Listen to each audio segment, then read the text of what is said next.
ভাই জিনিস, এটা জিনিস। এন্ড এবিএস এর সাপোর্ট মনে হয় ভালোই হবে। দাঁড়ান ব্রেক করি।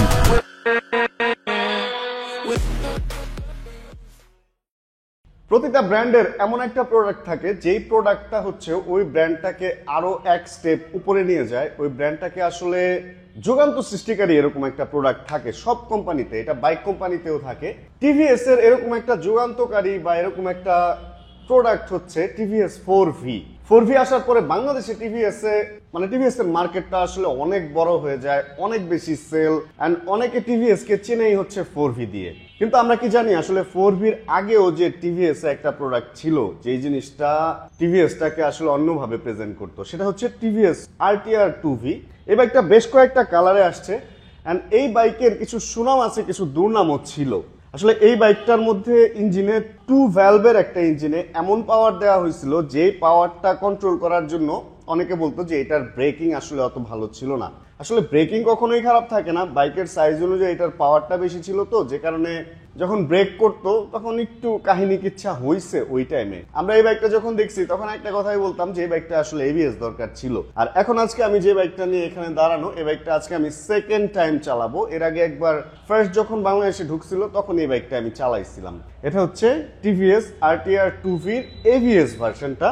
বাইকটা 900 কিলোর মতো সম্ভবত চলছে। বাইক ফেরিতে এসে বাইকটা দেখেই আমার মনে হলো এটা নিয়ে একটা ভিডিও করা দরকার, এটা একটু রাইড করা দরকার। কারণ এর আগে আমি যে বাইকটা চালাইছিলাম ওটার ফ্রন্ট টায়ারে প্রেসার ছিল না, মানে চাকায় হাওয়া কম ছিল, আমি ওই মজাটা পাই নাই। এই কারণে এই বাইকটাকে আজকে একটা ফাঁকা রোডে নিয়ে যাবো, ইচ্ছা মতো একটু চালায় টালায় দেখবো। যেহেতু 900 কিলোর বাইক, ব্রেক ইন পিরিয়ডের বাইক, ওরকম কোনো প্রেসার দিয়ে চালানো যাবে না, বাট এবিএস টেস্ট এন্ড এই জিনিসগুলা ভালো মতোই করার ট্রাই করবো। আর যেটা বলতেছিলাম, এইটা মূলত টিভিএস এর যুগান্ত সৃষ্টিকারী প্রোডাক্ট ছিল। এই প্রোডাক্টটার কারণে এই 4Vটা, মানে এইটার বড় ভাই হচ্ছে 4V বা সেকেন্ড ছোট ভাই আসলে যেহেতু পরে আসছে, এটাই হচ্ছে মেইনলি যেটা বড় ভাই ছিল 2V RTR এর। এন্ড এইটার পরে হচ্ছে 4V এসে দেন আরেকটু ব্যালেন্স, আরেকটু ব্রেকিং কনফিডেন্ট টিভিএস দিয়ে ওটাকে আরেকটু ভালো করে ফেলছে। যাক, বাইক নিয়ে কথা বললে আসলে কথা শেষ হবে না। একটা লিজেন্ডারি বাইক বলতে পারেন টিভিএস এর এটা। চলেন এই বাইকটা নিয়ে বের হই, একটু রাইড করি, একটু এক্সপিরিয়েন্স শেয়ার করি যে বাইকটার অবস্থাটা কি। কারণ এর আগে খুব শর্ট টাইম চালাইছিলাম, হাতির ঝিলে জাস্ট একটা চক্কর দিয়েছিলাম। আজকে একটু লং টাইম চালায় ছোট্ট একটা রিভিউ দেওয়ার ট্রাই করবো। ফার্স্টে যখন বাইকটা দেখছিলাম তখন আমি বলতেছিলাম যে এত নতুন বাইক একটা মানুষ কিভাবে সেল করে দেয়, এটা তো শোরুমের চেয়েও নতুন লাগতেছে। মানে এরকম একটা নতুন বাইক, তাও আবার এটার মধ্যে মনে হয় রেজিস্ট্রেশনও করছে, ঢাকা মেট্রো 64 সিরিয়ালের একটা বাইক। এরকম বাইকটা কেন মানুষ সেল করে দেয়? আর আসলে এই বাইকটা জনপ্রিয়তা পাওয়ার পরে 4Vটাও জনপ্রিয়তা পাইছে। এটার পেছনে একটা কারণ হচ্ছে 4Vতে অনেক কিছু আপগ্রেড করা হয়েছিল। যেমন এই বাইকটা হচ্ছে কার্বোরেটর, 4Vতে প্রথমে কার্বোরেটর আসলো, এখন FI চলে আসছে। কিক স্টার্ট ছিল, 4Vতেও কিক স্টার্ট দিছে। এটাতে দুই পাশে দুইটা আলাদা শক অ্যাবজর্ভার ছিল, অ্যান্ড 4Vতে হচ্ছে মনোশক দিয়ে দিছে ব্যালেন্স ভালো করার জন্য। আর এটা একটা ল্যাগ বলতে পারেন যে এটা দুই পাশে দুইটা আলাদা দিছিল, তো এই জন্য ব্যালেন্সে একটু ঝামেলা ছিল। পেছনে হচ্ছে 120 সেকশনের টায়ার দেয়া, সামনে মেবি টিভিএস এর 4Vতে যেহেতু 90, এটাও 90-17, 120 টায়ারটা একটু বেশি চিকন ছিল। আর আসলে 2V ইঞ্জিনের বাইক এরকম দৌড়াইতো, এটার পেছনে চাকাটা চিকন দেওয়া একটা কারণ ছিল। এই বাইকটার সাউন্ড কিন্তু অনেক বেশি সুন্দর। এই সমস্ত মেকানিজমগুলো দেখলে মনে হয় যে 4V শুধু কিটটা চেঞ্জ হয়েছে এরকম লাগে। আর এটার মধ্যে তো মনে হয় যে অয়েল কুল নাকি, এটা কি সিস্টেমটা কি, না এটা মনে হয় এয়ার কুল বাইকে ছিল, অয়েল কুলিং এর কোনো সিস্টেমই ছিল না। কিন্তু এখানে কিছু একটা আছে, এই টেকনোলজিটার নাম কি আমি বলতে পারতেছি না। এখান দিয়ে এসে ঘটনাটা যে কি ঘটছে, কিছু তো একটা ঘটছে, বাট এই টেকনোলজিটা আমি জানি না। 160 সিসির একটা বাইক, পেছনে এই টাইপের LED অ্যান্ড এখানে হ্যালোজেন। এই বাইকটার মধ্যে যেটা ল্যাগ ছিল ওর মধ্যে আরেকটা হচ্ছে সামনে এই হ্যালোজেন লাইট, এটা অনেকে চেঞ্জ করে LED লাগায়, বাট কোম্পানি থেকে যদি LED দিয়ে দিত তাহলে ভালো হইতো। অ্যান্ড একটা জিনিস কি জানেন, কোনো একটা জিনিস যখন একবার মার্কেট পায় তারপরে যখন মার্কেট থেকে আবার বের হয়ে যায় তখন সেকেন্ড টাইম মার্কেট পাওয়াটা একটু টাফ হয়ে যায়।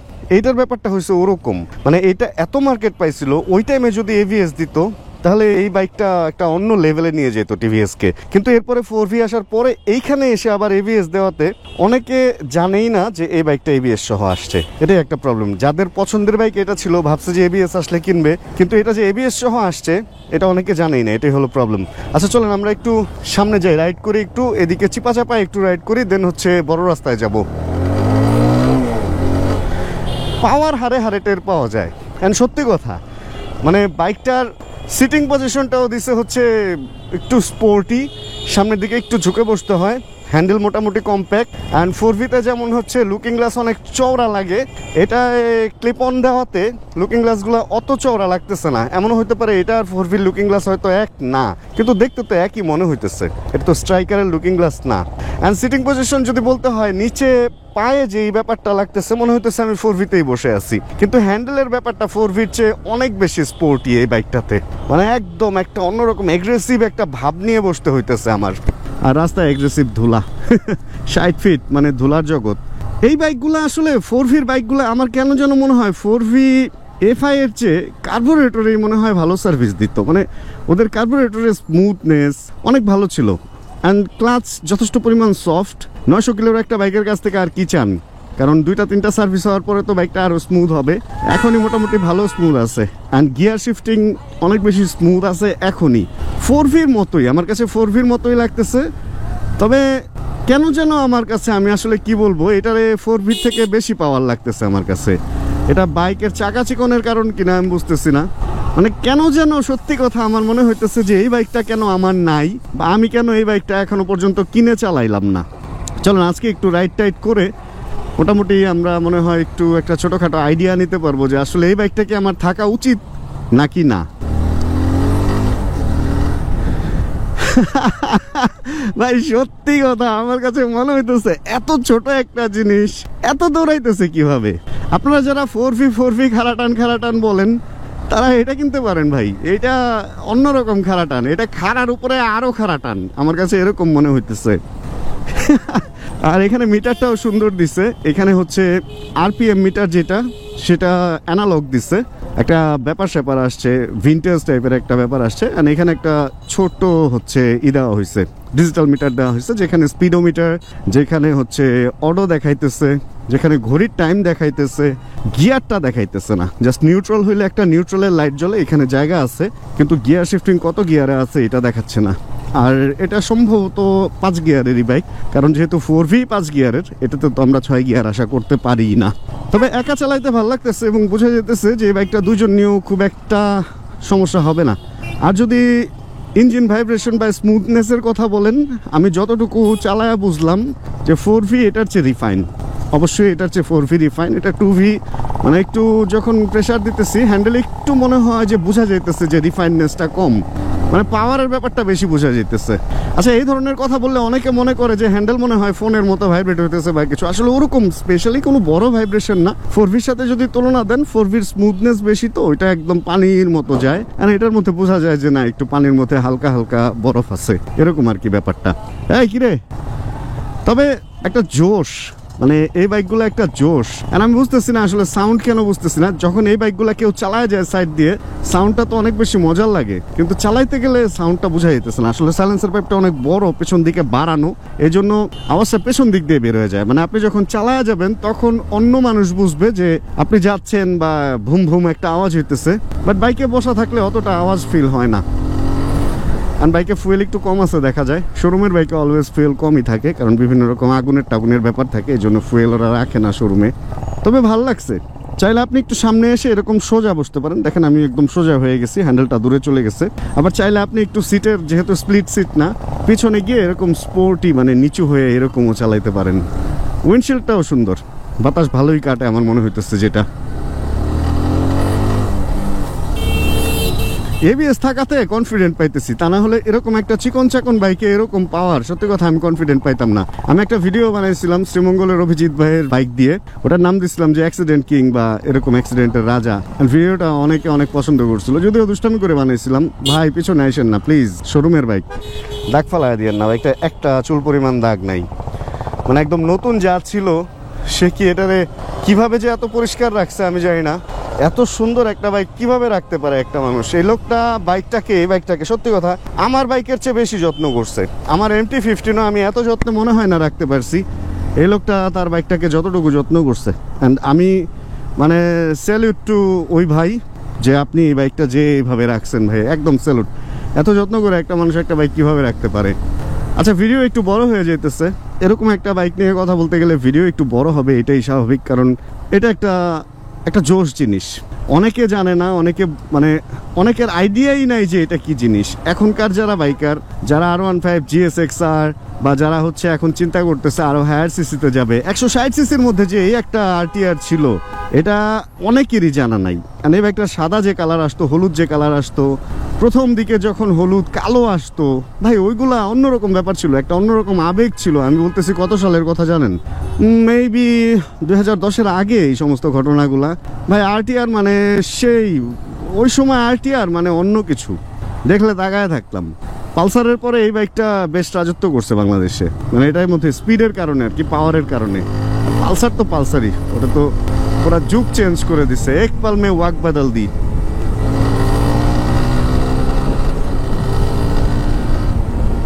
ভাই জিনিস, এটা জিনিস। এন্ড ABS এর সাপোর্ট মনে হয় ভালোই হবে। দাঁড়ান ব্রেক করি। ওরে সর্বনাশ, ব্রেকিং তো এমনি তো ABS অ্যাক্টিভ হওয়ার আগেই ভালো ব্রেক হইতেছে।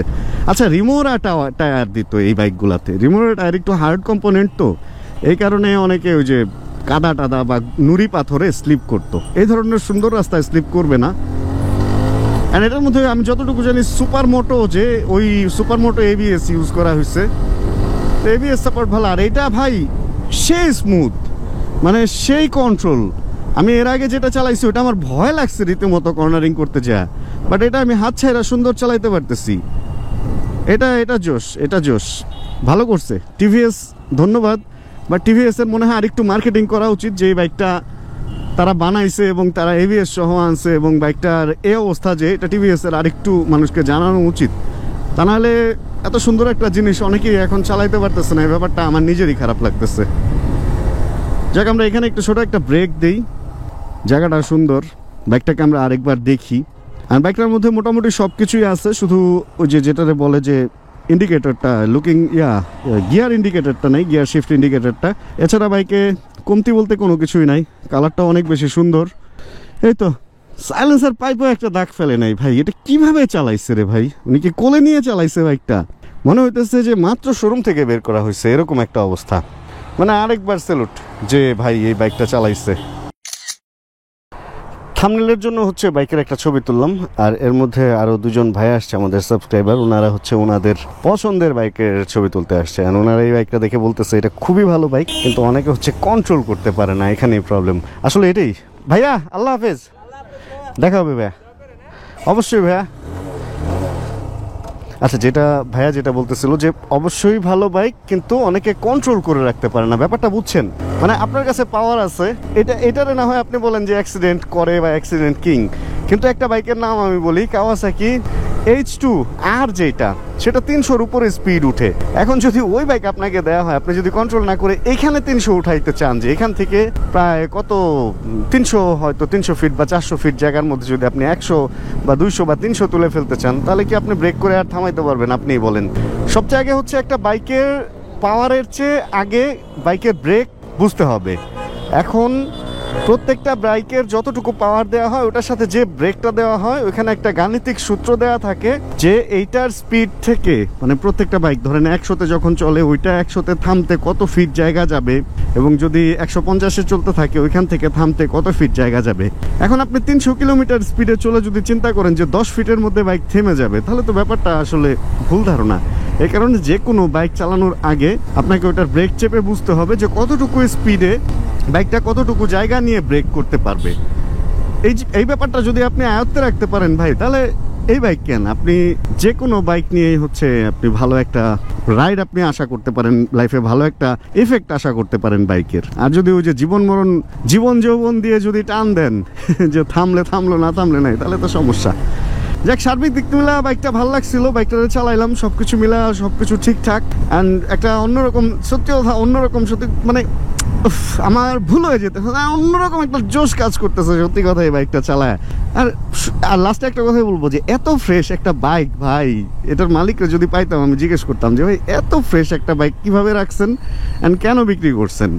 আসলে কি বলবো বলেন, সেকেন্ড হ্যান্ড শপগুলাতে মাঝে মধ্যে যে 50 কিলো 60 কিলো 20 কিলোর বাইক যখন দেখি নিজেরই খারাপ লাগে। আমি এমনও বাইক দেখছি জানেন, আমার পরিচিত লোক বিক্রি করছে, কিনছে 44 কিলোমিটার চালাইছে, 5 লাখ টাকার একটা বাইক, 44 কিলোমিটার চালায় বাইকটা সে সেল করে দিছে। ওটা সেল করে সে যেটা কিনছে সেটা আবার 73 কিলোমিটার চালায় সেল করে দিছে। প্রথমে ভাবতাম যে এগুলো মনে হয় ভুয়া, এত কম কিলোমিটারের বাইক কোত্থেকে আসে। কিন্তু ভাই যখন নিজে এরকম কিছু প্রমাণ দেখছি তখন ব্যাপারগুলো বুঝতে পারছি যে আসলে অনেকে অনেক কারণে বিক্রি করে। যাই হোক, ওইগুলা যার যার কারণ তার। তবে আমার নিজের কাছে খারাপ লাগে, কারণ আমি একটা বাইক কিনে যদি 100 200 400 500 1000 কিলোতে বিক্রি করে দিই, তাহলে ব্যাপারটা আমার ভালো লাগবে না। বাইকের প্রতি তো মায়াটাই কাটবে না, তাই না? ছোট্ট একটা শিশুর মতো একটা বাইক, এটার প্রতি তো ওই মায়াটাই এখনো কাটে নাই। ওইটারে কিভাবে বিক্রি করে দিই, ব্যাপারটা এরকম। অ্যান্ড সব কিছুর পরে এই বাইকটা সম্পর্কে একটা কথাই বলবো, ভাই ভালো করছে, ব্রেকিং অনেক ভালো করছে, ইমপ্রুভ করছে। অ্যান্ড এই যে এবিএস আমি এত জোরে চাপতেছি মোটামুটি, তারপরেও অ্যাক্টিভ হয় না, তার মানে ব্যালেন্সও একদম খারাপ তা না। এখন ওই যে প্রবলেম ওইটাই, আপনি যদি অলওয়েজ 100-তে চালাইতে চান, এই রোডে আপনি 100-তে চালাইতে চান, তাহলে আপনি অ্যাক্সিডেন্ট শিওর করবেন। যাক, তাহলে এই ভিডিও থেকে আজকে এখানে বিদায় নিয়ে নেই। বাইকটা একটু চালাইলাম, ভালো লাগলো, অ্যান্ড হোপ রাখতেছি ভিডিওটা আপনাদের ভালো লাগছে। যদি ভিডিওতে কোনো কিছু ভালো লাগে প্লিজ একটা লাইক দিয়ে দিন। চ্যানেলে যদি নতুন হন প্লিজ সাবস্ক্রাইব করে হয়ে যান আমাদের ফ্যামিলি মেম্বার। আর বাইক নিয়ে আরেকটু ছোট্ট কথা বলি, পেছনের সাসপেনশনটা একটু হার্ড লাগছে, সামনেরটা মোটামুটি ভালো সফট লাগছে। Sitting position good, not bad, and overall good. তাহলে যতক্ষণ পরবর্তী ভিডিও নিয়ে আবার আমি না আসতেছি, ততক্ষণ ইনশাআল্লাহ আমরা থাকবো ভালো, আমরা থাকবো সুস্থ এবং করতে থাকবো চিল ইনশাআল্লাহ। অ্যান্ড সব সুইচ টুইচ সব কিছুই আছে বাইকে, খালি গিয়ার শিফটিং ইন্ডিকেটর নেই। Chill bro. Check the mic and make sure it sound right, boy.